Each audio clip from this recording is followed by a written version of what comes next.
Ben, rebonjour tout le monde, ça va? Est-ce que vous m'entendez? Est-ce que vous voyez mon écran correctement?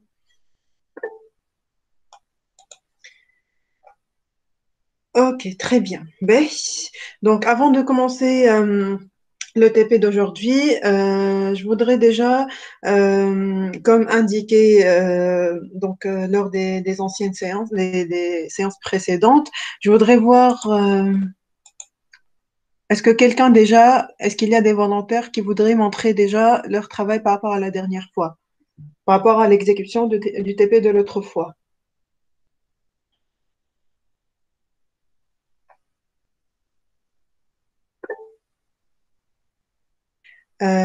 Oui, timesheet et le TP Spring MVC. Commençons par le TP Spring MVC. Tiens.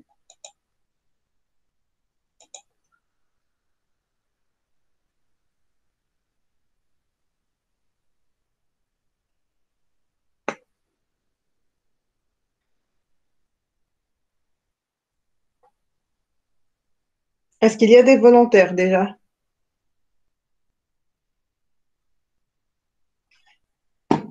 Behi Ensaf, Mhadbi.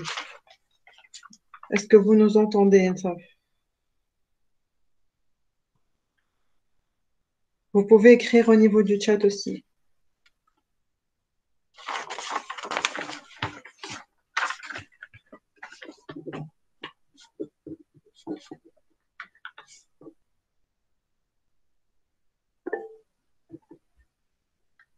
Bonjour.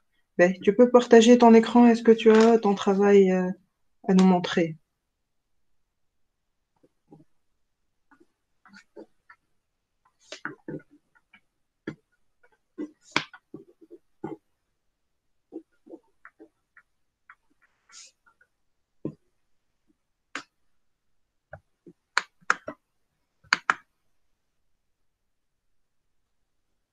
Ensaf, est-ce que tu as normalement, il faut toujours l'ouvrir déjà avant la séance, Ensaf. C'est une remarque pour tout le monde. Normalement, au début de la séance, je vous donne, je consacre à la première partie, les quelques minutes pour voir votre travail. Ben, je passe à Denis, le temps qu'Ansaf ouvre son ordinateur. Denis, est-ce que vous nous entendez?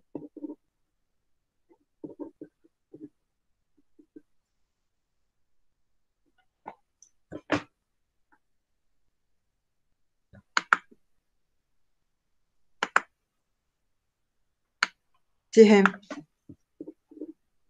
Oui, madame. est-ce que tu as le travail Spring MVC à nous montrer? Oui, d'accord. Vas-y, hein, tu peux partager l'écran, hein. Je vais arrêter le partage pour que tu puisses nous montrer ton écran.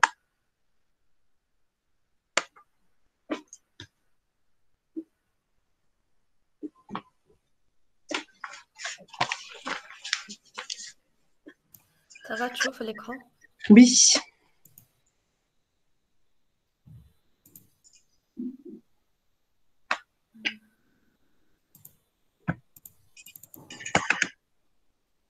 Tu peux nous expliquer, hein, en parler au fur et à mesure, Sihema. بقى. آخر مرة عملنا باكيج جديد بتاع كنترول Mhm, فيه الكنترولر بتاع اليوزر mhm. وفيه لي ميثود الجيت والبوست كل واحدة الباث متاعها. Ben, normalement, on avait les 5 méthodes à faire. La séance d'avant, c'était le travail à faire, c'était de les tester en السيرفيس. utilisant JUnit. Hakavale. Après, l'autre fois, c'était de pouvoir les tester à travers Postman. بوست Hakavale. مان. Est-ce que tu peux nous tester une méthode avec JUnit et par la suite avec Postman? داكور باهي. Vas-y, hein. Et tu nous expliques hein, au fur et à mesure. Hein. Si. داكور. Ok. باهي باغ اكزومبل باش نتيستي الاد. Euh, il faut montrer tout d'abord la الباز base de دو. données. Hein. Hmm. باهي.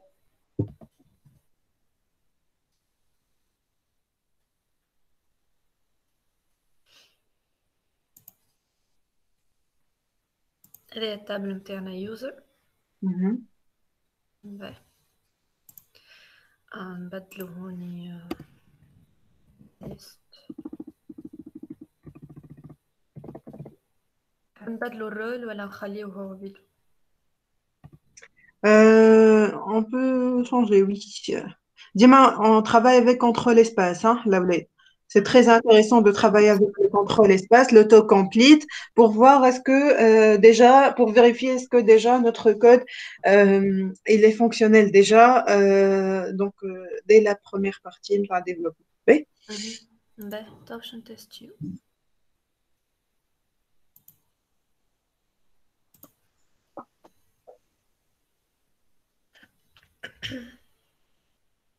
سي Ben, بون. double-clic sur le mot contrôle, console, Sihem.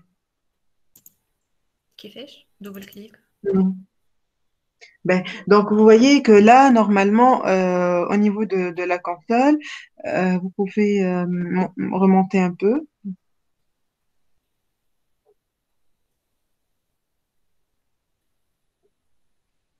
Mhm.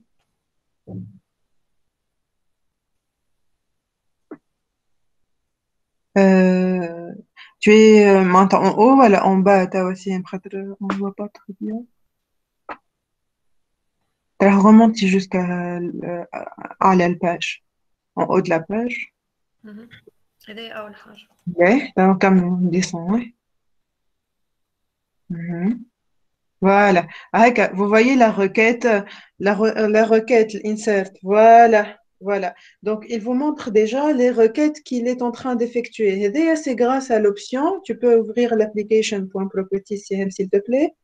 C'est grâce à نرجع خاطر هذه هكا. باهي. application.properties. Show SQL. Voilà. Show SQL est égal à true, à la ligne 12. هذايا. String.duploy.showSQL est égal à true pour qu'il nous montre ce qu'il est en train d'appliquer comme requête SQL au niveau de la base de données. Donc, on est déjà sûr qu'il y a eu l'ajout de cette ligne-là. Pour vérifier encore, on peut aller maintenant à la base de données. باهي. Voilà, très bien. Vous voyez, là, c'est l'ajout. B. Très bien. Ben, tu peux revenir à ton code pour résumer, Sihem. Donc, qu'est-ce que tu as créé? Pour commencer, tu as créé l'entité user. Tu peux l'afficher, s'il te plaît? Pour résumer, qu'est-ce qu'on a inséré au niveau de notre projet? Après la création de ce projet-là, il y a eu tout d'abord la création de quelle entité? Elle est où? user. Voilà. Déjà, au niveau du package, GPA. c'est très important d'avoir des packages bien ordonnés, hein, Ben, tu peux l'ouvrir, Sihem.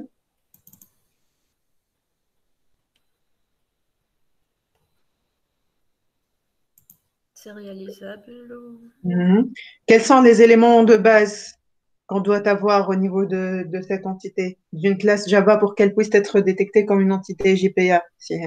Elle doit implémenter sérialisable. Mhm. Elle doit contenir l'ID, @ID. Mhm. Au Au moins, moins un au moins un attribut seul. Au moins avec un la attribut. notation. Ou les add column ou les getters ou Add setters. column, est-ce que c'est obligatoire d'avoir la Non, notation add non. column? نجم تكون ماهيش. Add column, c'est normalement utilisé pour modifier des paramètres. Par exemple, name, en ouvrant les parenthèses, name égale et en changeant changer le le nom. nom, par exemple. D'accord? Donc, c'est en général Getters pour ou modifier des. setters. Mhm. Ou Les getters et les setters. Donc, obligatoirement, les attributs vont devoir être déclarés comme quel est private le ou niveau de vie. Voilà. Private ou bien protected. Et ça, c'est pour appliquer quelle notion en Java? l'encapsulation. Voilà, très bien. Ou les constructeurs, les par défaut ou les label fields. Voilà, en définissant les constructeurs, la LED, c'est très important à préciser. Donc là, en redéfinissant en créant des constructeurs avec des paramètres, c'est nécessaire de redéfinir aussi le constructeur par défaut, hein. Sinon, ça vous génère des problèmes au niveau de votre code. D'accord? Ça, c'est une remarque importante. Donc ça, c'est une révision, hein. Donc, c'est à la fois par rapport au contrôle continu pour voir ce que vous avez fait jusque-là, et c'est en même temps donc c'est une révision, une récap par rapport à ce que nous avons vu jusque-là. Donc, n'hésitez pas à nous arrêter si quelqu'un n'a pas compris quelque chose. Ça, c'est toujours un rappel par rapport à ce que nous avons vu les deux dernières séances. OK, Sihem. Donc, ça, c'est l'entité user. Après l'entité user, qu'est-ce que vous avez créé? package service فيه l'interface user service وفيها les méthodes Avant la partie service, pour accéder aux données, la partie DAO, qu'est-ce que vous avez créé? Quel euh, package? À part le package de l'entité. Pour manipuler l'entité, on doit créer quoi? package DO Il est où? ما عنديش هوني Est-ce que tu es sûr que tu ne l'as pas? استنى repo يها Hmm. repository Voilà, tout simplement. C'est désolé par rapport au repository, c'est par rapport à l'accès aux données, la couche DAO. Hein? N'est-ce pas? juste مسميته Voilà, بالحق voilà. Donc, sans hésitation, vous dites directement, c'est par rapport à un autre paquet de repository. OK? OK, très bien. Donc, User Repository, cette interface qu'on a créée est en CRUD Repository. Donc, pourquoi elle ne contient aucune méthode, Sihen? خاطر Et باش c'est une نستعملوا question pour tout le monde, hein?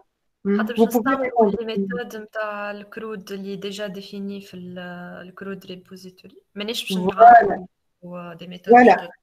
On a déjà des méthodes prédéfinies au niveau de CRUD Repository. On aurait très bien pu indiquer d'autres méthodes ici, hein? بالجي بي كيو ال والا بالاس كيو ال. Pas nécessairement, je vais vous montrer tout à l'heure.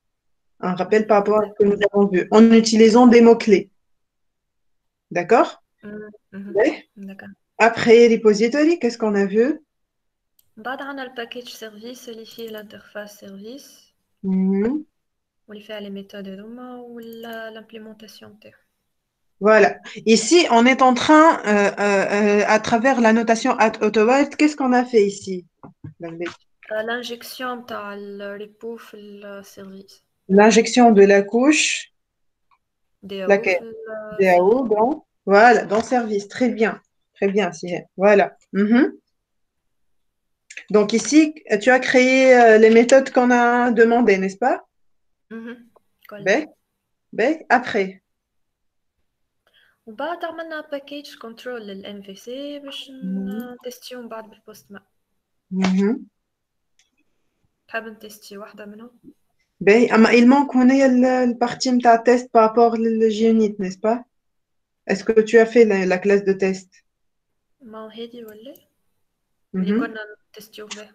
Voilà, très bien. Ça, c'est la classe de test par rapport à GUnit. Et pour pouvoir travailler sur GUnit, qu'est-ce que tu as ajouté au niveau de ton point.xml? سبرينغ رانر.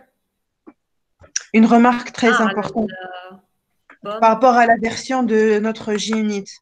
En fait, 4. voilà, si vous ne rajoutez rien, il va travailler sur la version 5, ce qui va pouvoir causer des problèmes puisque le code que nous avons proposé est écrit selon JUnit 4. Donc, c'est nécessaire de rajouter au niveau de point.xml la dépendance par rapport à JUnit 4. Est-ce que tu l'as ici, Sihem? نورمالمون مادام خدم Est-ce que tu l'as rajouté? جي يونيت 4. سبرينغ بوت ستارتر ولا لا؟ Attends, je vais t'envoyer ce que tu dois rajouter. Oh, juste. Ben, عندي كان هذا. laisse-moi. Ben, pour t'envoyer la dépendance exacte, le temps que STS donc il s'ouvre correctement, ben, tu peux passer la partie contrôle, nous expliquer la partie contrôle. اوكي. باهي.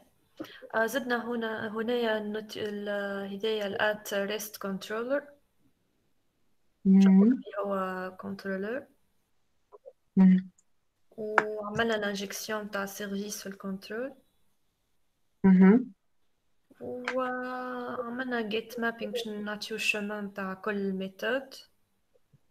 mhm. وهذايا جو كخوا معناتها باش ياخذ لي دوني من بادي، مانيش متأكدة. Oui, pour qu'il puisse récupérer les données, اه les afficher. وكا من بعد لي ميثود. Ben, وكل maintenant, وحدة pour tester. مثلا كان باش ناخذو من الباز نعملو جيت، كان باش نجوتيو نعملو بوست. Ben, pour فما tester ليميت maintenant, en فما. utilisant Postman. مهم. Si, hein. Ben, juste, Martha, une remarque. Je viens de vous indiquer au niveau du chat la version de JUnit 4 insérée. Au niveau du point.xml, si vous avez des problèmes par rapport à JUnit 5. Hein. مهم.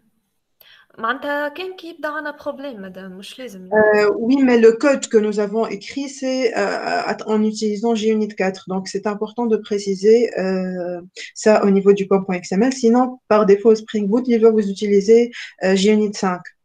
Et مهم. ça va poser des problèmes par la suite. D'accord? مهم. Ouais. Quelle est la méthode que tu vas tester, Sirem? Verbo retrieve all users.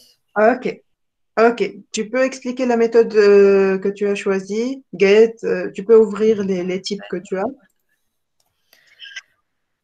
هاي هذا باش ناخذو من الباز دوني لي دوني نتاع اليوزرز الكل. Voilà. Ben, au niveau de برسوناليز Postman, باهي. هوني. tu peux ouvrir la liste des types qu'on a. Get et quoi d'autre? Quelles sont les possibilités qu'on a? باهي فما جيت بوست بوت، هذه ما نعرفش شنو يعملوا بها الحقيقة. Ah, mais ديليت qu'est-ce qu'on va utiliser? Get, post, put, delete. ديليت و كهو Mhm. Ok. وبوت.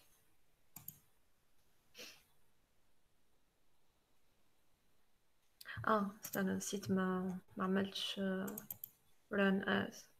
Mhm.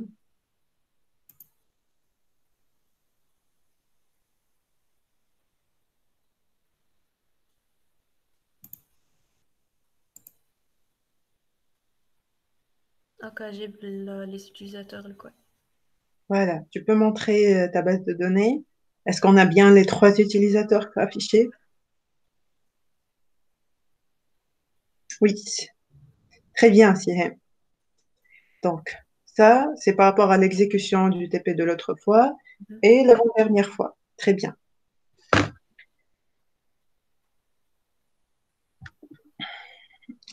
Ben, Sirem, est-ce que tu peux revenir les pommes.xml? D'accord. باهي.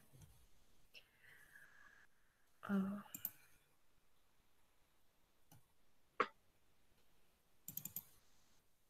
مهم. Ben. Est-ce que tu as rajouté la dépendance par rapport à JUnit 4? لا مازال الحقيقة. بعثتها هوني انتي مدام. Oui.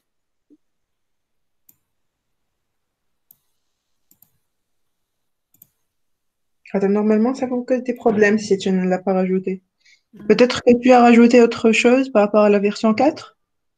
والله لا نعرف. فما هذه بركة في بالي.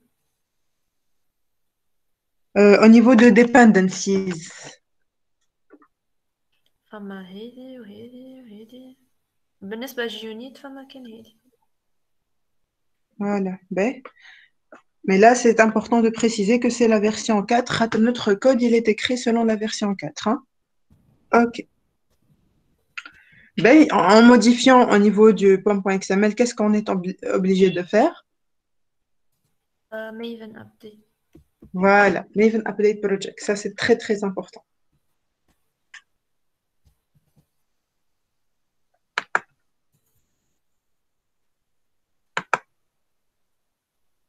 Ben, نعمل force update ولا مش لازم؟ ouais. Force update, c'est pour forcer l'update de la totalité des éléments. Ben, tu peux revenir au contrôleur, s'il te plaît, Sihem? Ben, donc là, à travers la notation add AutoWal, tu as précisé qu'on a rajouté, Push le euh, service. voilà, qu'on a fait l'injection qu'on doit faire. Ben, une question, et c'est une question pour tout le monde aussi, hein. À travers la notation add AutoWal, est-ce qu'on fait une recherche par nom ou bien par type dans ce cas? Est-ce qu'on est en train de faire une recherche par nom ou par type? Recherche. Partie. Par type de quoi? تاع الكوش. Laquelle? Il C'est faut absolument savoir de quoi il s'agit, hein. Il faut très bien comprendre notre code pour qu'on puisse le manipuler par la suite. Ça, c'est تاع très الكوش important, hein. service. Ben, là, la notation AutoWal, ça nous permet de faire une recherche par type selon le type de l'élément qu'on vient d'injecter. Ben, Service maintenant. ben, dans le cas où j'ai, oui, c'est par rapport à service, dans le cas où j'ai un seul élément ayant ce type-là. Le problème se pose si je n'avais pas un seul élément ayant ce type-là. Donc, dans ce cas, c'est important de préciser, de rajouter des annotations, soit at qualifier, et vous rajoutez le nom de l'élément que vous allez rajouter, ou bien la notation at resource et vous indiquez à travers les parenthèses name égal et vous indiquez directement le nom de l'instance que vous voulez injecter pour que la recherche puisse être effectuée par nom et non pas par type. D'accord? Ok, très bien. Ok, très bien, Sihem, merci. Voilà, merci pour la présentation. Je passe à Ensaf. Est-ce que ton ordinateur est bien lancé? Est-ce que tu as un travail à nous montrer, Ensaf?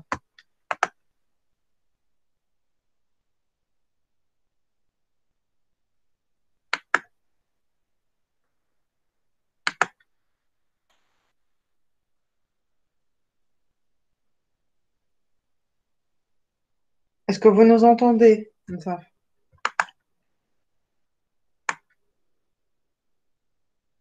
Bon, apparemment, elle a des problèmes par rapport à la connexion. Elle s'est déconnectée. B.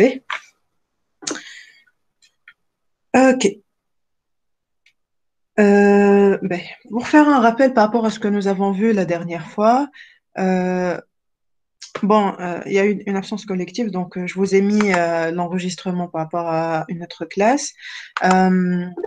Est-ce que vous avez bien revu le cours? Est-ce que vous avez travaillé sur le projet, Laouled? Parce que là, Imen, est-ce que vous m'avez posté le problème que vous avez au niveau du classroom? Il faut toujours me poster ici vos problèmes, Laouled. C'est très important, là. مادام انا كي بوستيت خدمه قلت لك راهو فما دي ميثود ما خدموليش في التي بي هذيك. Hey, Ama, pour poster une erreur, il faut la poster ici, au niveau du flux. Ici. داكور. D'accord? Et vous pouvez mettre des imprimes écran et indiquer votre erreur et je vous y réponds directement. D'accord? داكور. Le travail effectué, les commentaires, c'est par rapport au travail effectué. Ah, là, il y a des problèmes, c'est au niveau du flux qu'il faut poster. D'accord? Par exemple, vous voyez là, il n'y a pas de post par rapport à des questions. Donc, c'est moi uniquement qui a fait des posts ici. D'accord? Donc, c'est important de poster si vous avez des erreurs au niveau du flux et de ne pas laisser des blocages par rapport à votre travail. Là, et je ne sais pas pourquoi, par exemple ici pour le TP et MVC, vous voyez 13 remis contre 22 au total. Donc, vous voyez qu'il y a plusieurs qui n'ont pas posté leur travail. Ça fait partie du contrôle continu et c'est avant tout pour votre bien par rapport à l'avancement de votre projet, là, l'aide, hein. Donc, c'est important c'est important de travailler. Et une autre remarque très importante, le travail individuel est très important, d'accord? C'est-à-dire que si je retrouve deux travaux pareils, donc c'est que ça annule les deux, d'accord? Au niveau du classroom. Donc, il est préférable de travailler le un tiers ou le deux tiers de votre projet avec un travail individuel plutôt que de récupérer le travail de quelqu'un d'autre parce que donc, ça va affecter négativement le contrôle continu et c'est normal, d'accord? Donc, j'encourage, je vous fais confiance. Ama, je fais un rappel par rapport à ça, d'accord? Donc, le travail individuel, c'est ce qui va vous permettre d'être prêt aussi bien pour les différentes épreuves que pour votre travail par la suite. D'accord? Ok, très bien. Donc, la dernière fois, normalement, la séance de l'autre fois, c'était par rapport un rappel par rapport à Cloud Repository. Donc, nous l'avons déjà fait maintenant. Et par rapport à son test à travers JUnit, on vient de le faire. Je reviens à la présentation.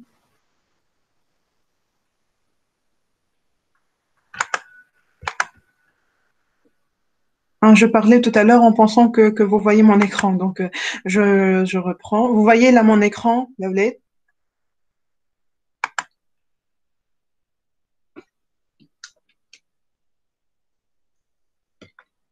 Ok. Donc là, vous voyez, par rapport au travail du TP, c'est important là de remettre votre travail.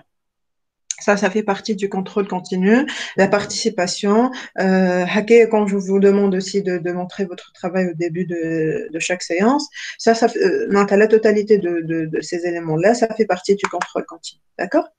Ben, euh, ben, donc, normalement, l'avant-dernière fois, nous avons attaqué la partie Cloud Repository et JUnit.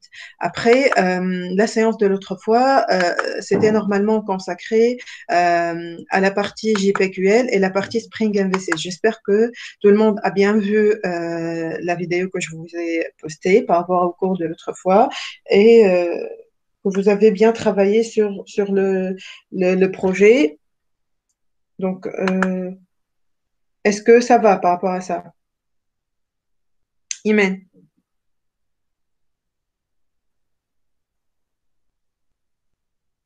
Bonjour madame. Bonjour. En fait, je voulais vous demander à propos le problème. Lorsque je teste au niveau de Postman, ça marche pas. Hey, il faut me poster l'erreur avec l'imprime écran Imen au niveau du classroom pour que je puisse la voir. Il faut me poster. Qu'est-ce que ça vous affiche comme erreur? D'accord? D'accord. Vous me la mettez au niveau du classroom et je vais vous indiquer ce qu'il va falloir faire. Et vous me dites si c'est résolu. Voilà, on fait un partage d'écran pour voir davantage. D'accord? D'accord. Ok, très bien. Ashraf. Bonjour madame. Bonjour. Madame, à propos du projet بتاع TP Timesheet Mhm. même حتى كي نتستي بالبوستمان ولا بالRSA ما فماش حتى بروبليم. Mhm. البارح كي خدمت فما دي ميثود يخدموا لي كل شيء مي فما دي ميثود Mhm. ميم با نجم نعديها ما يطلع Ben, euh, حتى بروبليم حتى تيب نتاع لي سيرور ما فماش موجود. ben, Ashraf, tout d'abord, il faut rajouter هذيا, cette partie, cette dépendance-là, JUnit, la version 4 déjà, hein, au niveau du point.xml.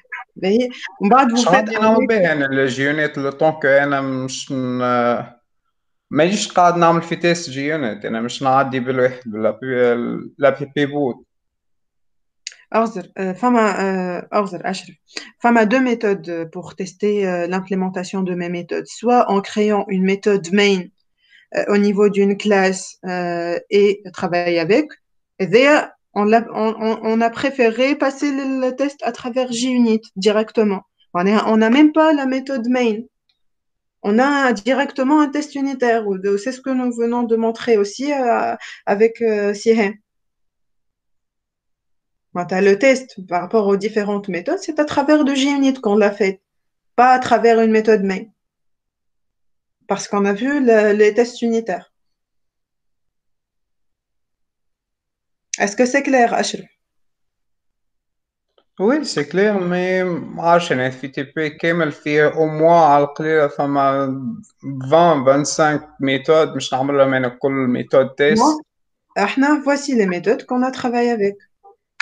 5 méthodes. Exactement 5 méthodes, les voici. Par rapport à le TP du cours. Hein. Voici le TP du cours. Non, نحكي على التي بي نتاع التايم شيت مش Ben, على par rapport au TP du timesheet, ben, par rapport au TP du timesheet, voici. Ben, donc, normalement, il y a, une fois que vous aurez créé les différents services par rapport à chaque partie, vous allez pouvoir le tester. Le tester à travers quoi? En faisant appel à cette méthode-là, à travers les tests unitaires. C'est خاطر فما دي ميثود يخدموا لي كل شيء. باغ اكزومبل لونتربريز يخدم لي لاجون تاع لونتربريز مي لاجون تاع ديبارتمون بويسك فما ريلاسيون تاع ماني تو وان ولا ماني ميم با تتعدى ما يطلع لي حتى ايرور مي ما تتعداش. Ben, ça m'a deux choses à faire. Avant tout, il faut rajouter cette dépendance-là par rapport à JUnit pour que les tests unitaires puissent fonctionner à 100% correctement. Parce que le code que nous avons implémenté au niveau de notre cours, c'est à travers la version 4 déjà. D'accord? Et déjà le premier point, est-ce que c'est clair? D'accord. Ben, deuxième point important, ben, au niveau d'un projet, je vous montre un exemple. Isakel, par exemple, je parle de la relation, par exemple, département-entreprise. Donc, normalement, je crée ici l'entité département, l'entité entreprise. Il y a une remarque très importante que j'ai indiquée déjà l'autre fois. Je fais un rappel par rapport à ça, c'est très important. Et dès j'ai créé les deux entités. Après, je vais assurer, par exemple, une affectation entre département et entreprise. Ben, dans ce cas, qui est le Beaufort, Ashraf, dans cette association-là? Le Beaufort اللي فيه المني Lequel, Moni, département entreprise? اللي هوني موجود département. Voilà, département. Ben, donc, une remarque hyper importante, c'est que pour pouvoir effectuer une affectation entre deux éléments, par exemple ici, entre département et entreprise, c'est très important, hein?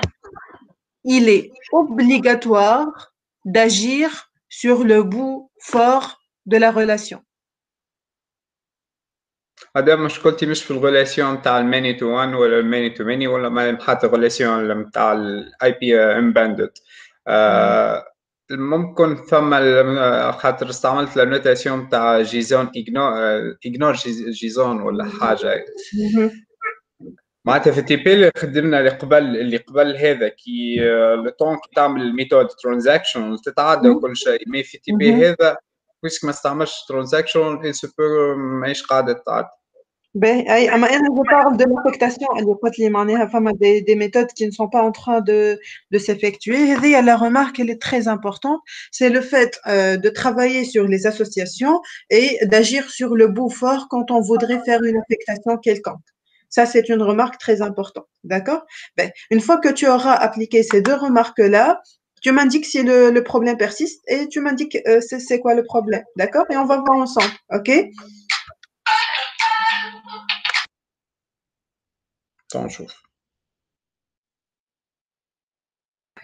Ok, très bien. Ben, est-ce qu'il y a d'autres questions par rapport à ce qu'on vient de voir, par rapport au rappel des autres fois, Laulette?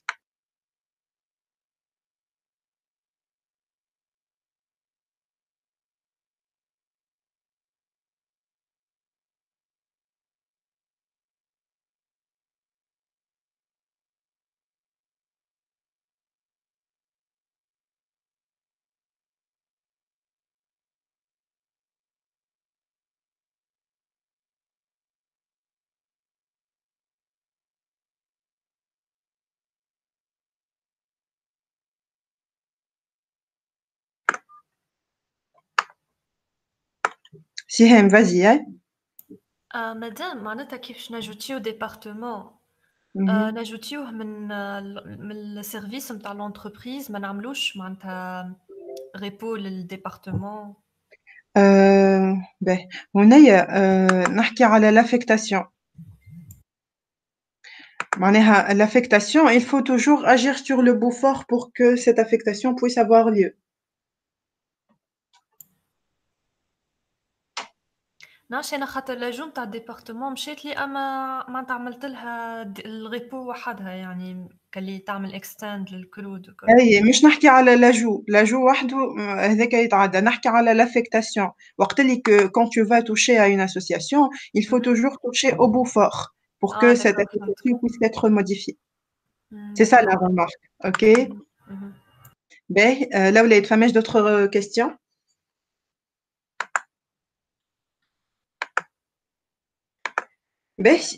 Juste un rappel par rapport à ce que nous avons vu l'autre fois. Donc, nous avons, je vous ai mis l'enregistrement par rapport à la séance détaillée. C'était par rapport à JPQL, qui est un langage, c'est considéré comme une variante d'SQL. L'objectif, c'est de pouvoir manipuler les différentes requêtes, surtout les requêtes avancées, hein. Donc, Spring Data JPA, ça nous permet d'utiliser à la fois SQL et JPQL. Et je vous ai mis ici le code par rapport aux différentes méthodes, aux différents types de méthodes. Par exemple, par rapport à Select, ici, en utilisant JPQL, au niveau de la partie repository, on rajoute la notation @query et on indique ça. C'est un rappel par rapport à ce que nous avons déjà vu. Et je vous ai aussi mis la partie en utilisant donc SQL natif. Après, la partie update, insert et delete, ça apporte des modifications sur la base de données, contrairement à Select qui nous affiche uniquement. Voilà pourquoi, à part la notation @query, on rajoute la notation @modifying. Donc ça, c'est important, aussi bien par rapport à JPQL que par rapport à SQL. D'accord? Normalement, vous allez probablement avoir besoin de l'utiliser par rapport à Timesheet. Normalement, vous l'avez probablement utilisé. Voilà. Deux méthodes. Voilà. Et ça permet également d'assurer tout ce qui est jointure, etc., comme vous avez déjà vu par rapport à SQL. Donc, la différence entre l'utilisation de JPQL et d'SQL natif à travers Spring Data JPA, c'est à travers cette option-là qu'il faudrait rajouter et activer si vous allez utiliser SQL. Donc, vous rajoutez un virgule, native query est égal à true pour pouvoir manipuler SQL aussi. D'accord? Et donc, la requête, c'est pratiquement le même code par rapport aux différences entre SQL et JPQL, c'est pratiquement la même chose, à quelques différences près. La principale différence, par exemple ici, pour JPQL, est-ce que le user ici, c'est une entité ou une table au niveau de la base de données, là,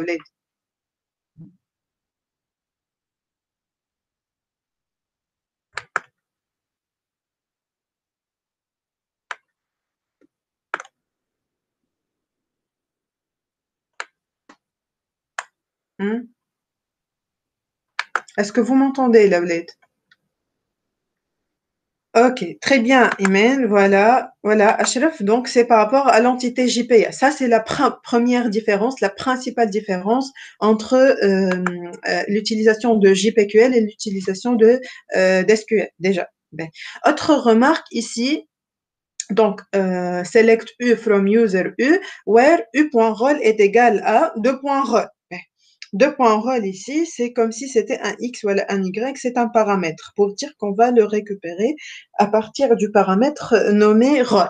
Le paramètre, comment on détecte la notion de paramètre? À travers la notation @param et on met le nom du paramètre indiqué au niveau de la requête, donc il s'agit de role, et on met ici la valeur qu'on va prendre par rapport à notre role.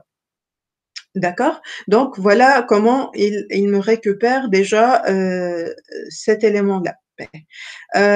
bien sûr, on pourrait indiquer, par exemple, directement la valeur à travers donc le fait de mettre un point d'interrogation et mettre directement, par exemple, le rôle. Par exemple, ici, c'est par rapport à la liste de rôles, le classement de l'élément. Donc, normalement, ici, on a choisi, à votre avis, le rôle comme enum de type ordinal ou de type string. Bon, on a deux types d'énumération. Quel est le type qu'on a choisi ici? Ordinal. Voilà, ordinal, tout simplement. Très bien. Donc, ordinal, c'est-à-dire qu'il va peut-être persister comme integer au niveau de la base de données. Voilà pourquoi. Il va me classer les éléments par rapport au rôle de 0, 1, 2, 3, etc. Donc, 1, ici, c'est par rapport au deuxième élément de notre liste, donc l'énumération rôle. D'accord? Ben, après, même chose pour update et pour delete. Donc, comme vous voyez ici, donc, après, par rapport à insert, ici, par rapport à insert, est-ce qu'on a une requête insert par rapport à JPQL?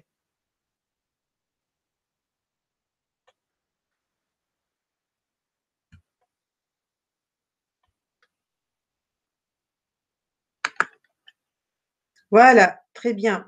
Très bien, Lubned. Donc, on n'a même pas une requête de type insert au niveau de GPQL. Ça, c'est très important. C'est une question piège. Hein. Donc, pour pouvoir implémenter la méthode insert, il va falloir travailler sur SQL, l'SQL natif. D'accord? Donc, voilà pourquoi on va devoir indiquer donc la requête SQL, bien sûr en rajoutant le virgule native query est égal à true. Autre remarque hyper importante, ici, est-ce que TUser c'est une table au niveau de la base de données ou une entité au niveau de mon code? Native query est égal à true. Est-ce qu'on est en train d'utiliser SQL natif ou JPQL? Voilà, c'est une table puisqu'on est en train d'utiliser SQL. Très bien. Voilà, je vois que vous avez bien saisi les notions par rapport à JPQL. Donc ici, on vous a indiqué au niveau de chaque slide les types de requêtes, tous les types de requêtes que vous allez pouvoir rencontrer. Spring Data JPA nous permet d'utiliser aussi bien JPQL que SQL et vous avez donc le choix à travers cette syntaxe-là des différentes requêtes par rapport à JPQL et par rapport à SQL. D'accord? Est-ce que ça va jusque-là? Ça, c'est un rappel par rapport à l'autre fois. Ça va? Ok, très bien. Ben, après, nous avons vu donc Spring MVC. Spring MVC, c'est par rapport à la partie web, puisque Spring lui-même ne propose pas une technologie de vue que l'on pourrait utiliser. Voilà pourquoi on a exposé la dernière fois des web services REST et qu'on a consommé à travers l'utilisation de Postman, comme vient de montrer Sihem au niveau de son ordinateur. D'accord? Ben, les éléments de base, c'est Dispatcher Servlet, le contrôleur frontal. Donc, c'est la point d'entrée de mon application. Après, nous avons le controller, la partie view pour la vue, sachant que Spring, il ne propose pas une technologie de vue. Donc là, on a proposé, par exemple, un exemple à partir de JSP, la technologie JSP, par exemple. Donc, voici un exemple de vue à travers JSP. C'est une page JSP. Après, le view resolver, c'est un élément logique dont le rôle est de recevoir une chaîne de caractères par rapport au nom de la vue que l'on voudrait manipuler et il ressort comme output le code lui-même de la page en question. Donc, la page elle-même a affiché, la vue elle-même. D'accord? Normalement, voici le code d'un view resolver que l'on devrait créer au niveau de notre projet. Sauf que là, en utilisant Spring Boot, qui nous facilite tellement la vie, on n'a plus à créer un view resolver, on a juste à rajouter quelques lignes, ces lignes-là, au niveau de notre fichier de configuration, lequel, là,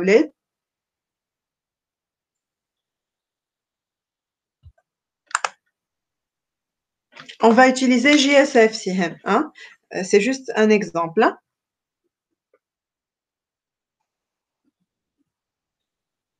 Voilà, très bien. À travers application.properties, donc on a rajouté ici donc deux lignes que vous voyez là pour pouvoir préfixe et suffixe pour pouvoir créer directement notre page, le chemin de notre page pour pouvoir la récupérer dans sa totalité. Donc finalement, donc ça c'est l'URL de mon application, ça c'est un exemple. Normalement, donc le client il va envoyer une requête HTTP au dispatch servlet qui est le contrôleur frontal qui lui va envoyer au contrôleur le retour à partir du contrôleur, c'est le nom de la vue plus le modèle qui contient les deux couches d'accès aux données et la partie service. Donc, une fois le nom de la vue envoyé au view resolver, donc on a comme retour la vue elle-même, le traitement à partir du model et hop, la réponse, elle est envoyée au dispatcher servlet qui l'a reconduit vers le client. Donc, ça, c'est ce que nous avons vu la dernière fois. Comment recevoir la réponse, la requête, comment envoyer la réponse HTTP. Maintenant, aujourd'hui, on va voir comment, donc à travers une technologie de vue, comment on va pouvoir justement afficher ces réponses-là et faire ces traitements-là. Donc, pour ce faire, on a fait le choix par rapport à la technologie. Donc, on va terminer notre projet. On va continuer à travailler sur le même projet, GSF. Donc, on va attaquer la partie GSF, la technologie GSF par rapport à la vue. Donc, on a fait le choix d'utiliser la technologie GSF pour la partie view. Donc, l'autre fois, on a vu comment exposer un web service par rapport à la requête HTTP, comment envoyer la réponse HTTP, comment elle s'affiche. Le test s'est effectué à travers Postman. Aujourd'hui, on voudrait directement utiliser une technologie de vue par rapport à mon interface, mes interfaces, les interfaces de notre application. Et donc, comment pouvoir tester directement sur mon navigateur notre application. D'accord? Est-ce que ça va jusque-là, Lavlaid? Madame, juste des questions à propos des controllers اللي نستعملوا فيه. Vas-y, Ashrifa. شنو الفرق بين الريسك كنترول وقت نستعمل النوتاسيون بتاع ريسك كنترولر والنوتاسيون كنترولر؟ شنو l'avantage Ben, la notation at rest controller, c'est pour permettre l'utilisation de l'architecture REST pour pouvoir utiliser des web services REST, pour pouvoir exposer des web services et les consommer par la suite. وفي الكنترولر زاد هل ينجم نكونسومي دي ويب سيرفيس؟ Non, puisque normalement, on n'avait pas de technologie de vue jusque-là, donc on a dû utiliser l'At-Rest Controller pour pouvoir exposer des web services carrément et pour pouvoir donc envoyer des requêtes HTTP et recevoir des réponses HTTP. Voilà pourquoi on a inséré le mot At-Rest Controller l'autre fois. D'accord? Tu vas comprendre davantage en voyant ce que nous allons faire aujourd'hui par rapport à la partie view pour pouvoir donc afficher nos vues. D'accord? Est-ce que ça va? Est-ce qu'il y a d'autres questions, Lavlaid?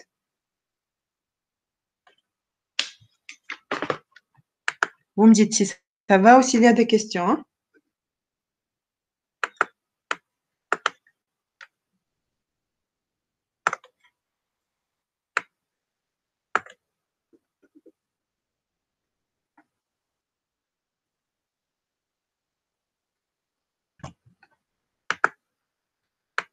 Ça va? Ou est-ce qu'il y a des questions? Vous me dites. Hein?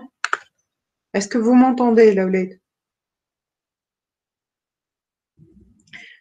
Ben, Sihem, comme toujours, donc on a une application directe du cours, hein, au niveau de laquelle on donne donc le code détaillé, on explique les détails de notre TP. Et par la suite, on va bien sûr laisser la partie donc timesheet à terminer selon ce que nous avons vu, exactement selon ce que nous avons vu par rapport au projet détaillé du cours. D'accord? Pour appliquer davantage au niveau d'un projet plus complet, plus avancé, autrement dit. D'accord? Ben, donc, l'application directe du cours, c'est ce que nous voyons en détail au niveau du cours. Hein? Ben, donc, le plan de notre cours, c'est une introduction par rapport aux applications web. On va parler de la notion de servlet, de la notion de page JSP, et on va évoquer la notion de design pattern, les modèles, les design patterns MVC1 et MVC2. On va parler de notre choix par rapport à la technologie de vue, JSF, et on va attaquer l'ETP par rapport à une première partie. Et notre objectif, c'est par rapport à l'authentification. Donc, c'est de pouvoir créer une page de login à partir de laquelle on va pouvoir faire la vérification à partir du login et du mot de passe. Et une fois qu'on aura cliqué sur le mot connexion, donc il va me reconduire vers donc une page Welcome par exemple. D'accord? Donc ça, c'est le principal objectif d'aujourd'hui, du TP d'aujourd'hui. Okay. Donc, on attaque un exemple. Donc, normalement, donc, ce qu'on voudrait faire, donc par exemple ici, donc il y a plusieurs exemples d'architecture par rapport aux différentes applications, d'accord? Ça, c'est un exemple où l'on est en train d'utiliser non seulement notre Apache Tomcat comme serveur web, mais aussi par rapport à la partie Node.js pour pouvoir travailler avec, d'accord? Donc, ça, c'est une possibilité. Donc, dans ce cas, on parle de plusieurs tiers par rapport à notre application. Par exemple, ici, il y a 4 tiers. Ici, pour nous, et ça, c'est un exemple par rapport à un PFE, par exemple, d'un étudiant. D'accord? Ben, pour nous, on va directement attaquer la partie, donc la partie par rapport au serveur web, hein, le tiers par rapport à la partie web, pour pouvoir recevoir des requêtes HTTP, envoyer des réponses HTTP à travers le fait d'assurer ici tout ce qui est métier, tout ce qui est accès aux données avec la communication à travers la base de données MySQL, notre base de données. D'accord? Ça, c'est par rapport à nous. D'accord? Donc, les applications qu'on est en train d'utiliser, selon vous, c'est par rapport à combien de tiers?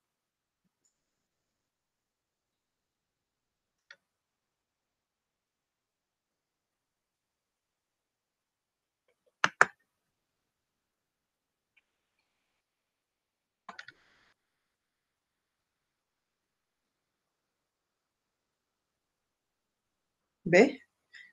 Je vais avancer. Je vais attendre votre réponse par rapport à ça.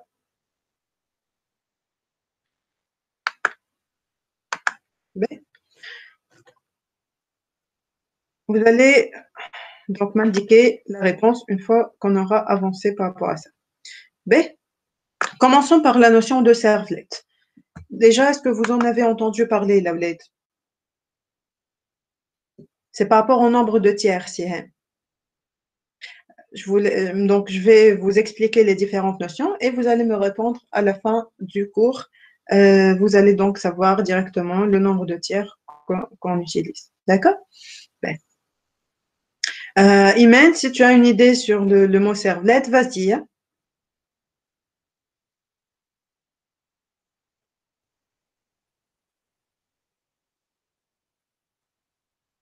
C'est une classe Java, oui. C'est quoi sa particularité?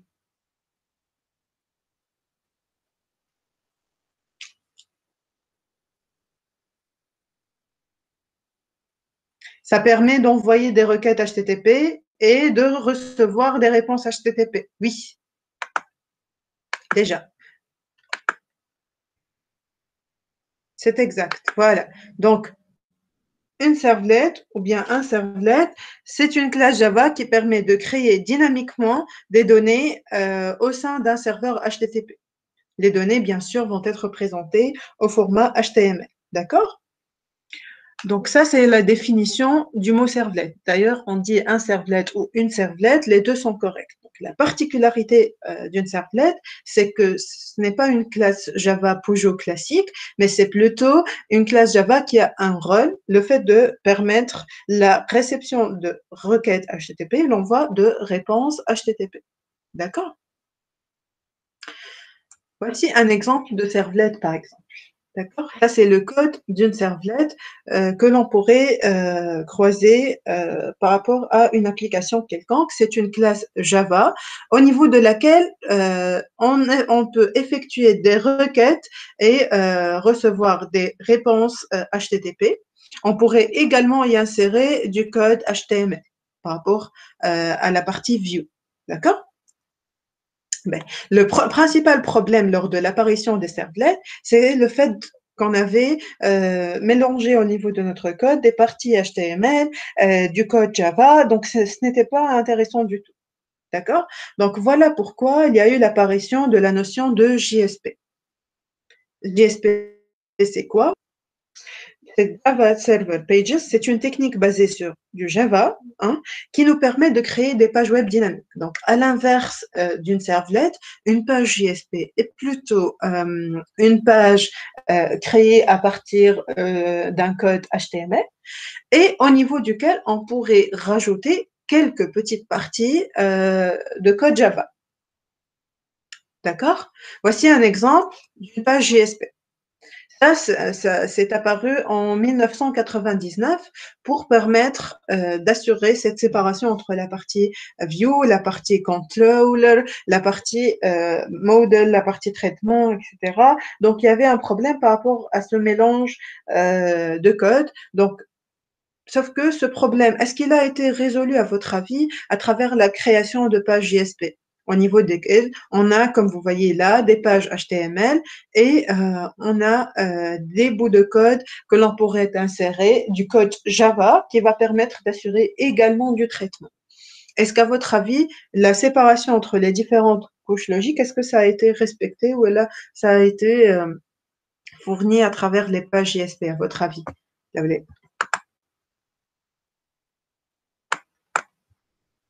Vous pouvez me répondre directement au niveau du chat. Hein. Les autres, Imen, très bien. Voilà, très bien. Donc, justement, la création de pages JSP n'a vraiment pas résolu le problème par rapport à ça. Comment ça fonctionnait en fait? Dès la création d'une page JSP, donc vous avez votre page JSP, une fois que vous aurez lancé l'exécution par rapport à cette page-là, il y a automatiquement génération d'une servlette qui lui est associée. La servlette va jouer dans ce cas le rôle de contrôleur. Cette servlette va jouer le rôle du contrôleur. Ben, si je vous pose la question, le rôle d'un contrôleur par rapport au design pattern MVC. MVC, c'est quoi, Laouled? C'est l'abréviation de quoi déjà?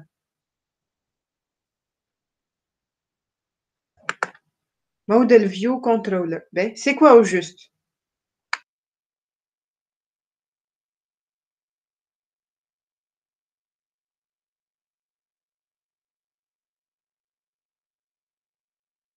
C'est un design pattern, c'est-à-dire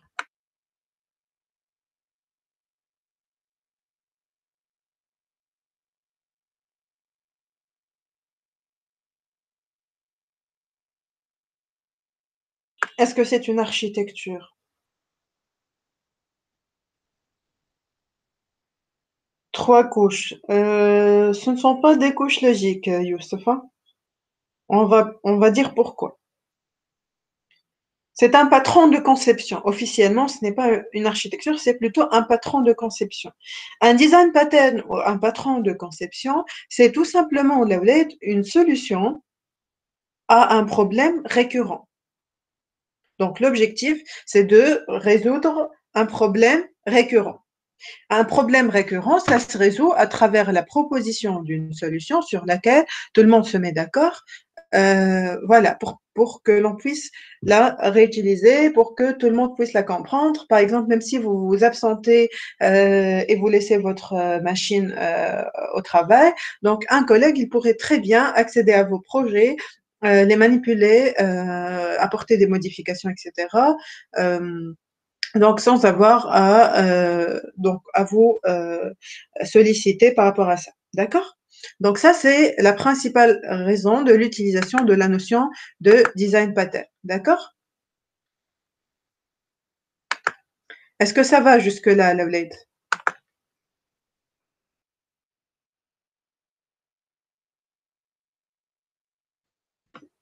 Ben, pour répondre à ta question, Youssef, en fait, pourquoi il ne s'agit pas de couche logique? Parce que tout simplement, par exemple, ici, par rapport au modèle, c'est par rapport aux données. Les données, ça englobe la partie repository, la partie d'accès aux données, et la partie service par rapport au traitement. D'accord? Donc déjà, c'est deux couches logiques qui sont situées au niveau de la même partie du design pattern. La partie view, c'est la partie web. La partie contrôle, c'est par rapport aux actions, aux coordonnées gérées par les contrôleurs, par rapport à la partie présentation. Donc, vous voyez que là, chaque partie de ce design pattern ne représente pas une couche logique en elle-même, mais plutôt plusieurs éléments parfois. D'accord? Donc, l'objectif, c'est de pouvoir nous mener à une organisation rigoureuse et logique du code à travers la séparation des différentes parties, chose qu'on n'avait pas par rapport aux anciennes manipulations. Et le fait de simplifier tout ce qui est travail sur les projets et l'évolution par rapport à ces projets-là. D'accord? Est-ce que ça va, Laouled? Ben, une remarque très importante, Laouled, c'est le fait que l'utilisation des pages JSP et des servlets, ça respectait la notion, voilà, le design pattern MVC1, parce qu'on parle d'MVC1, enfin aussi l'MVC2. Est-ce que vous en avez entendu parler, les deux versions d'MVC, MVC1 et MVC2, la différence entre les deux, etc. Est-ce que vous en avez une idée, Laouled?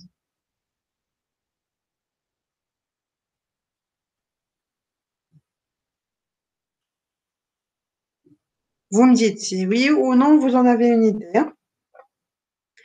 Ok, très bien. Mais, en fait, MVC1, MVC2, c'est quoi la différence entre les deux? Ben, c'est tout simplement par rapport, voici, par rapport à MVC1. Par rapport à MVC1, pour chaque modèle et vue, on aura un contrôleur. Donc, ici, on aura toujours, pour chaque vue, un contrôleur et un modèle. Donc, on a plusieurs vues, plusieurs contrôleurs, plusieurs modèles pour chaque application et pour pouvoir utiliser telle ou telle partie, il fallait communiquer avec chaque partie responsable de chaque vue, chaque modèle, chaque contrôleur. Donc, on avait plusieurs contrôleurs dans notre application. Ça, c'était la première version d'MVC1 et d'ailleurs, c'est ce qui est appliqué par rapport à JSP Servlet. Comment? Par exemple, par rapport à une page JSP, dès son exécution, on a automatiquement une servlette qui va être générée. Ça, c'est ce qui joue le rôle de contrôleur par rapport à cette page JSP. Et bien sûr, on aura des parties model, des parties des objets Java. Donc, pour chaque page JSP, il y a automatiquement une génération d'une servlette qui lui est associée, qui va assurer le rôle de contrôle, ce qui n'était pas intéressant puisque pour une application donnée, on avait donc dans ce cas plusieurs pages JSP, plusieurs contrôleurs, donc plusieurs servlets, etc. Donc, il y a eu par la suite l'apparition de ce qu'on appelle le modèle MVC2. Le modèle MVC2, qu'est-ce qu'il propose? En fait, il propose autre chose qui fait à travers la création d'un seul contrôleur. Pour chaque vue, on aura bien sûr le modèle qui lui est associé, mais le point d'entrée de l'application, ça va être un contrôleur unique. Ça, c'est la version MVC2 de ce design pattern, d'accord? Donc, un seul contrôleur et pour chaque vue, on a bien sûr la communication entre la vue et le modèle qui lui est associé et bien sûr la communication entre ceux-ci et le contrôleur central de l'application. Donc, l'utilisation de JSP et Servlet, ça, c'est ce qui existait avant. Comme je viens de vous dire, il y a eu le lancement de ces technologies-là en 1999, donc ça fait quand même une vingtaine d'années, d'accord? Donc, il y a eu par la suite l'apparition de plusieurs autres technologies, comme par exemple la technologie JSF. JSF qui a eu donc un grand succès. D'ailleurs, la version stable de JSF, qui est la version 2.3, est sortie en avril 2017. Donc, c'est quand même une version récente. La première version est apparue en 2004 et on continue aujourd'hui à l'utiliser, surtout les versions stables, surtout celle-là qui vient d'apparaître en 2017. Parlons de GSF. Comme on a évoqué la dernière fois et tout à l'heure, on a dit que Spring ne propose pas de technologie de vue. Donc, voilà pourquoi on est obligé d'utiliser une technologie externe à Spring qui est JSF. Pour nous, on a fait le choix de JSF. Par la suite, vous pouvez bien sûr faire un autre choix dans vos entreprises, par exemple. Ils pourraient travailler avec Angular, avec Node.js, etc. Donc, pour nous, on va voir un exemple, une technologie de vue bien déterminée qui est JSF. JSF, c'est quoi? C'est l'abréviation de Java Server Faces. C'est une technologie utilisée côté serveur dont le but est de faciliter le développement d'applications à travers la manipulation d'interfaces en séparant dans ce cas, maintenant, enfin, la partie donc, view, la partie interface et la partie métier. Donc ça, c'est le principal objectif de l'utilisation de la technologie JSF. La spécification JSF définit une vision. Donc, c'est une spécification, donc c'est un ensemble de règles, voilà, de principes logiques, écrits noir sur blanc, et donc on va devoir utiliser bien sûr une implémentation de cette spécification-là. Il y a plusieurs implémentations. Il y a Mojara par rapport à Eclipse et par rapport à Oracle, et il y a Apache MyFaces, et c'est ce qu'on va utiliser nous, c'est Apache MyFaces. C'est l'implémentation, c'est l'une des 3 implémentations de JSF qu'on va utiliser puisqu'elle est la plus adaptée à Spring. D'accord? Est-ce que ça va jusque-là, Lavlade? Vous me dites si ça va ou s'il y a des questions. Hein?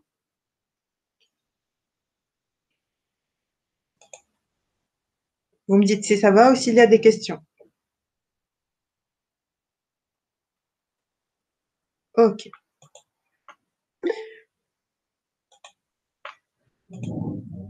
Très bien.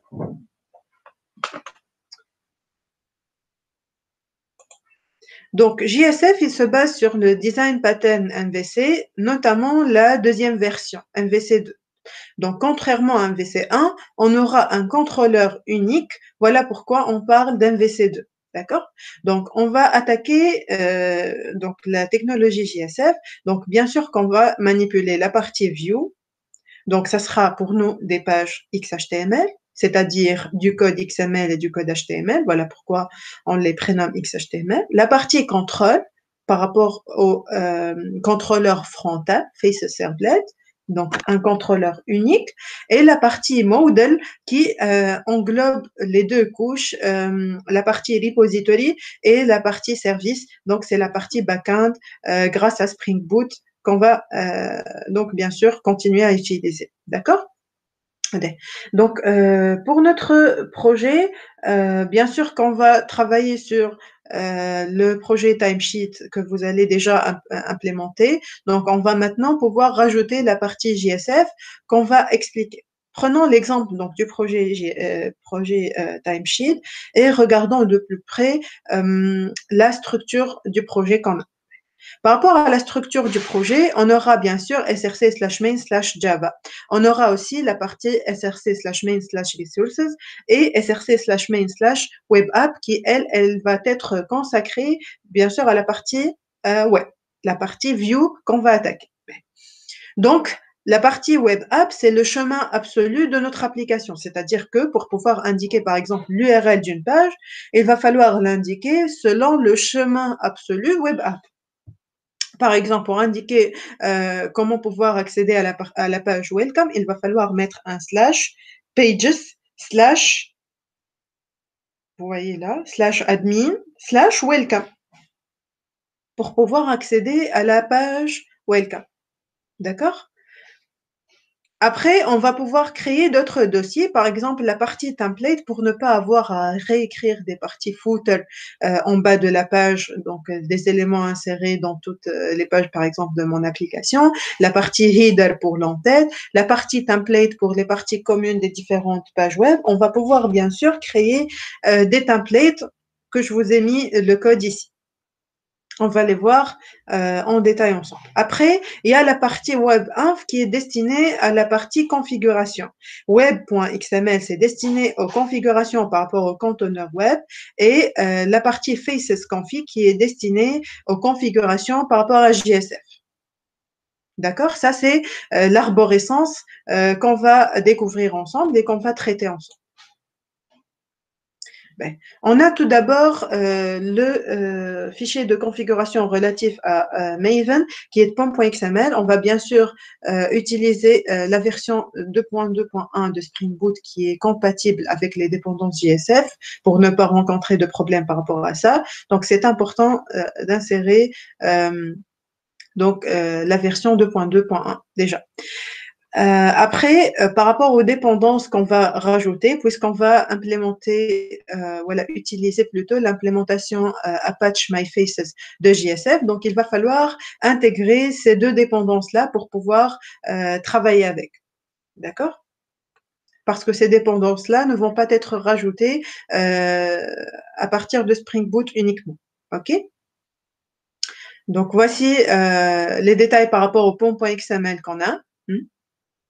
Ça, c'est par rapport à l'utilisation de la bibliothèque Prime Faces, par exemple, pour pouvoir apporter des améliorations par rapport à notre view. Et après, on va rajouter cette ligne-là par rapport à la mise à jour du pom.xml pour pouvoir indiquer que nous allons manipuler la partie web app et les configurations au niveau de web-inf qu'on a expliqué justement ici. D'accord? Ça, c'est par rapport aux configurations à faire par rapport à pom.xml. Est-ce que ça va? N'hésitez pas à m'arrêter s'il y a des questions. Hein.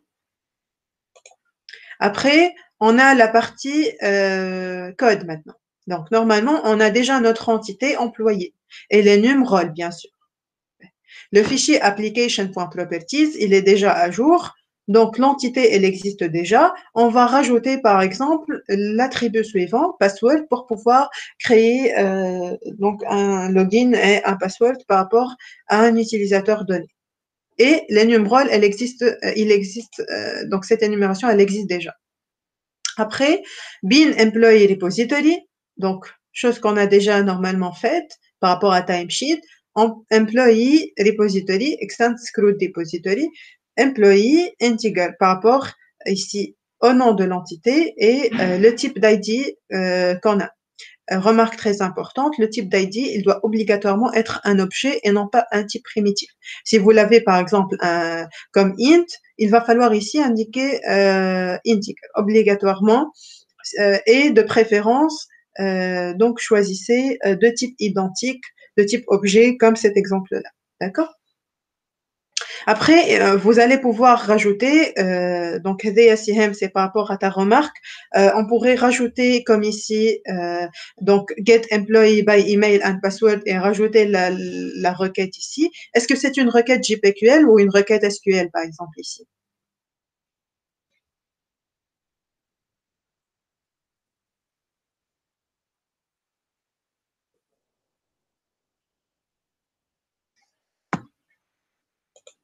Voilà, très bien. C'est une requête JPQL.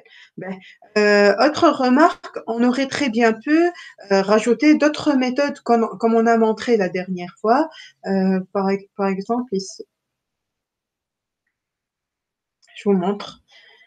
Puisqu'il y a des mots-clés que l'on pourrait insérer, chose qu'on a indiquée au niveau de notre déjà cours.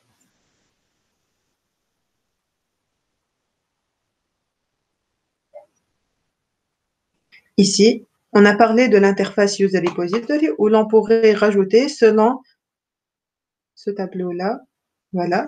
Par exemple, find by age greater than. Donc, à partir du moment que vous utilisez des mots-clés, c'est comme si vous avez écrit toute une requête. Donc, profitez de ces éléments-là pour ne pas avoir à réécrire à chaque fois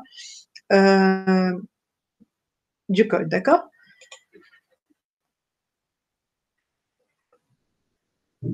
Mais je vais y revenir. Juste me calmer à cette partie, moi, je vais vous la remontrer. Ben.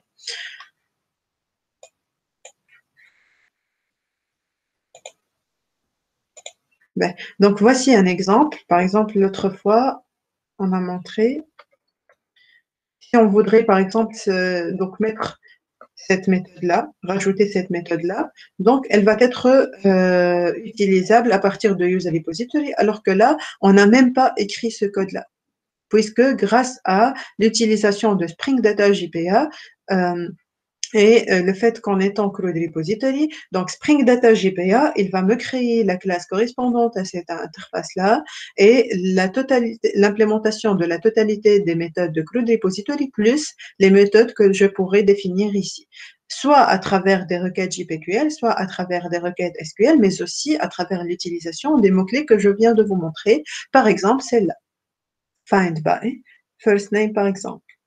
Et il y a plusieurs autres qu'on a indiqués ici. D'accord? Ça va?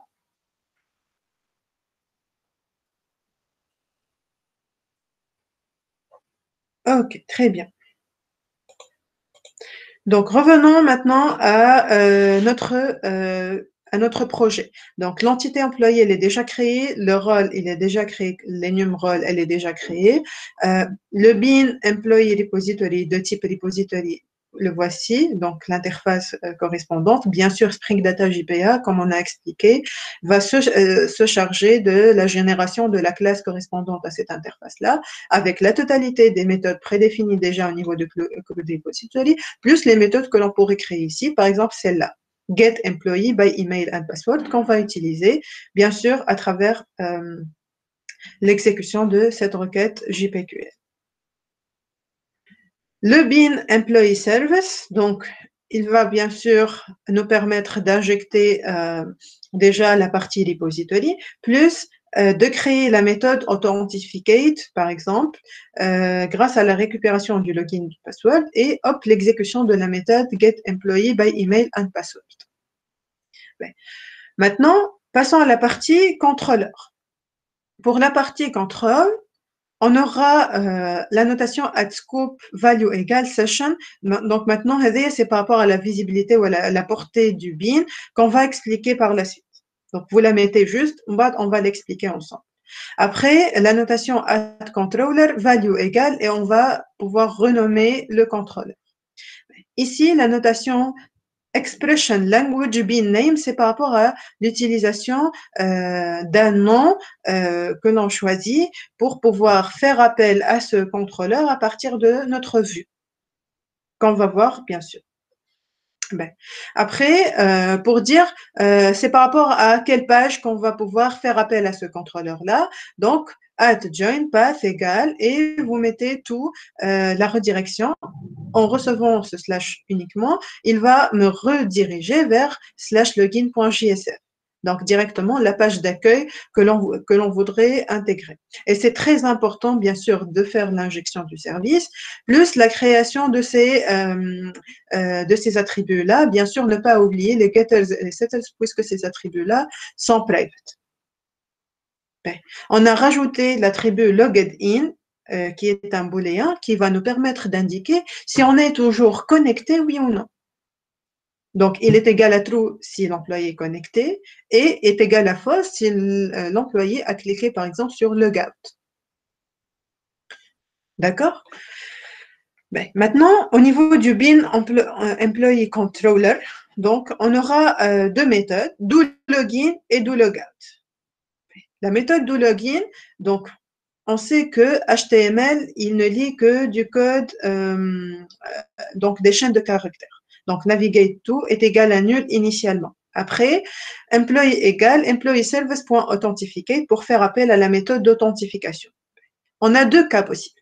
Soit l'employé, donc, il n'existe même pas, soit l'employé, il existe, et s'il existe, il va falloir qu'il soit un administrateur pour le rediriger vers welcome. Dans notre exemple, hein, ben, donc, si l'employé il n'est pas égal à nul, lorsqu'on l'a récupéré ici, à partir de la méthode authentifiée, s'il n'est pas nul, et and, c'est-à-dire et, Et employee.getRole est égal à role.administrateur, c'est-à-dire qu'il est bien un admin. Donc, dans ce cas, la chaîne de caractères navigate_to va prendre le chemin de welcome, de la page welcome. Et c'est toujours par rapport au chemin absolu qui est notre dossier web app.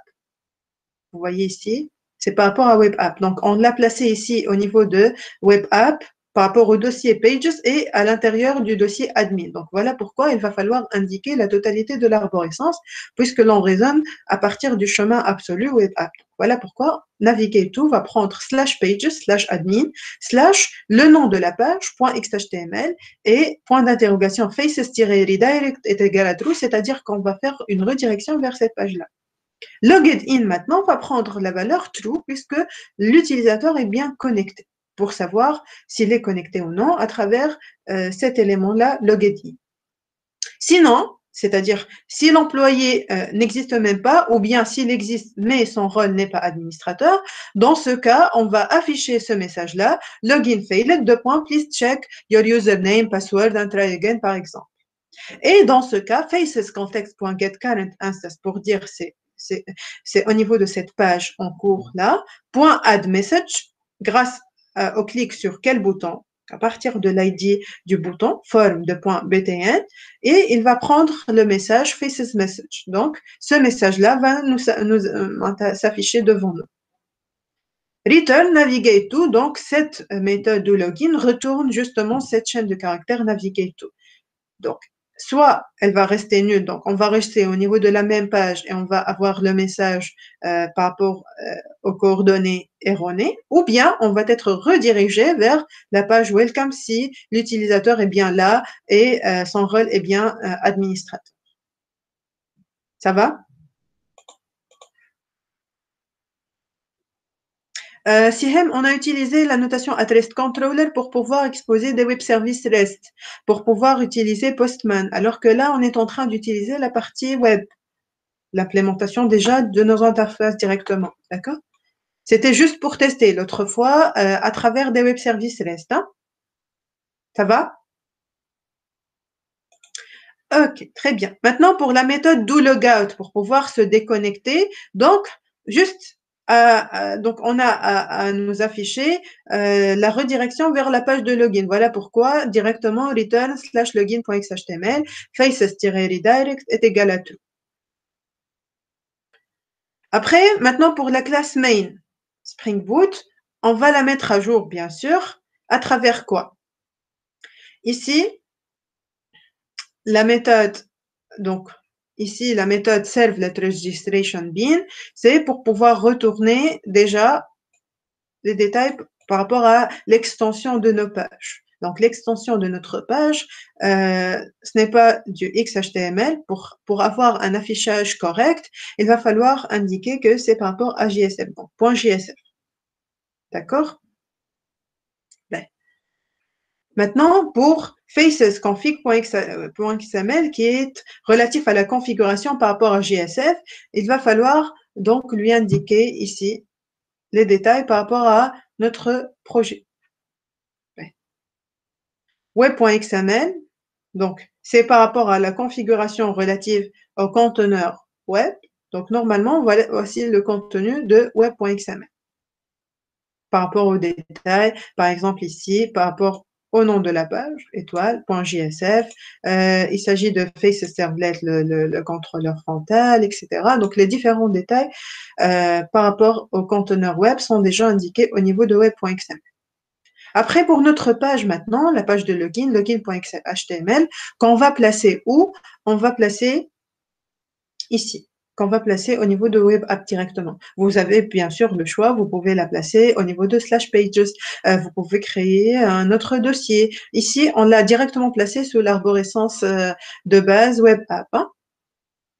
Maintenant, le contenu par rapport à login.xhtml.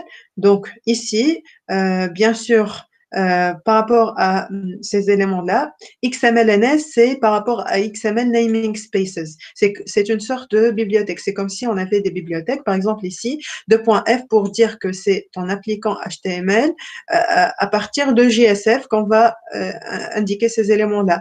Par exemple, UI, c'est par rapport à notre User Interface. template.xhtml. Donc, c'est une sorte d'indication par rapport c'est une sorte donc de bibliothèque qu'on indique pour dire qu'on va utiliser HTML, mais un peu différemment selon JSF. D'accord? Après, vous avez votre formulaire donc à créer. H2 point, ne pas oublier le H2 point, c'est pour dire qu'on va utiliser HTML, mais selon le code, à quelques modifs près selon JSF. On va créer un panel grid avec deux colonnes, ça c'est du HTML, hein, login et mot de passe. Après, pour pouvoir récupérer ces éléments-là, on va utiliser un langage qu'on appelle Expression Language à travers ce dièse, accolade, et hop, on indique le nom du contrôleur, point, l'élément qu'on va récupérer, par exemple ici, login et password. Et on va lui dire à travers l'ID du bouton qu'une fois qu'on aura cliqué dessus, on va lancer la méthode doLogin qu'on a expliqué justement. D'accord? Et on ferme bien sûr le panel grid et le formulaire. Après, la page Welcome, au niveau de laquelle on va avoir quoi? On voudrait indiquer juste bonjour et le nom qui est le login, par exemple. Donc, bonjour, Foulen, par exemple. Et bien sûr, on aura le bouton déconnexion qui lancera, dans ce cas, la méthode doLogout. Le footer, le header et le template, ce sont les parties que vous allez pouvoir créer au niveau d'un dossier, par exemple, template. Voilà, template au niveau duquel on aura footer, header, template. Footer pour le bas des pages, header pour l'entête des pages et template pour les parties communes aux différentes pages. Par exemple, ici footer et vous allez écrire, mettez ici un pied de page et le header, mettez ici un en-tête. Le template au niveau duquel on va indiquer quoi? Ici, par rapport à notre, donc, ici, UI.insert, c'est par rapport à quoi, à votre avis, Laoulay? Vous me dites.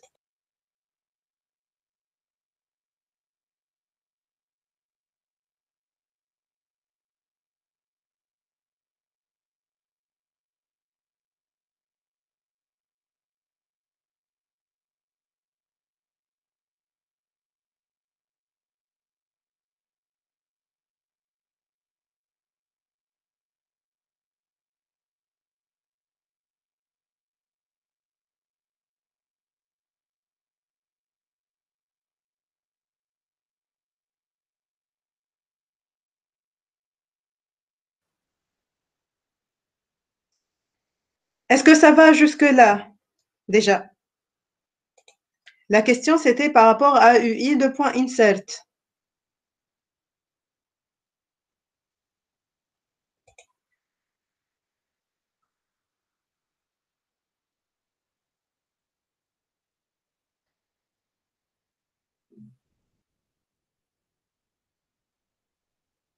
Est-ce que vous m'entendez, Laoulay? Ben, donc, UI2.insert, c'est pour définir un point d'insertion au niveau duquel on va pouvoir insérer des éléments au niveau de nos pages, hein, de nos pages. Donc ça, c'est du HTML, Laoulay.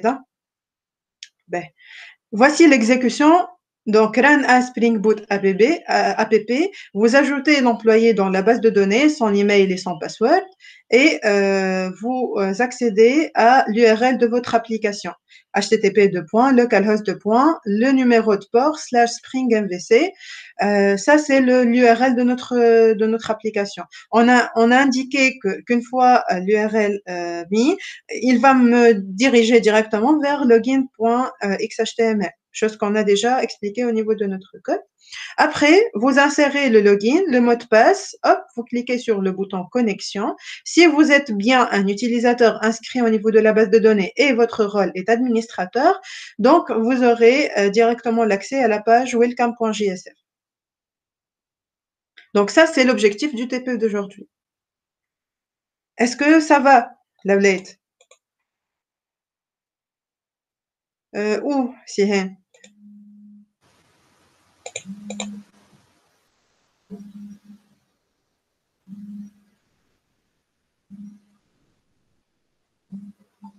Oui.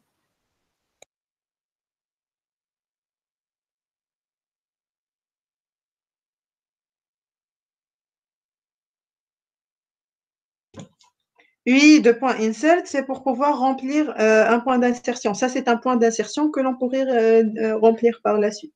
D'accord? Est-ce que le TP d'aujourd'hui, il est clair, Laoulette?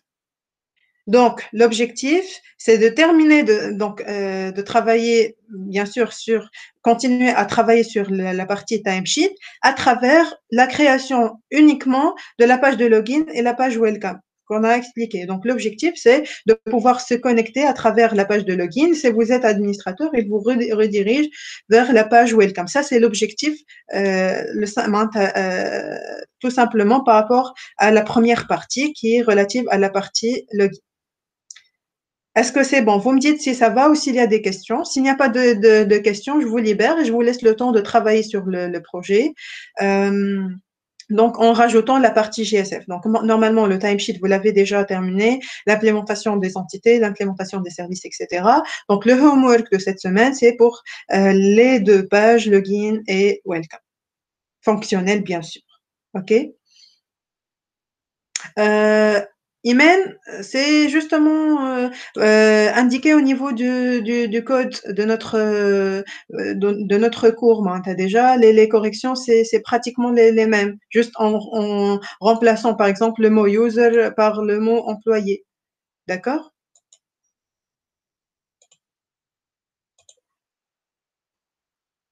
Est-ce qu'il y a d'autres questions, Laouled? Vous me dites si ça va ou s'il y a des questions.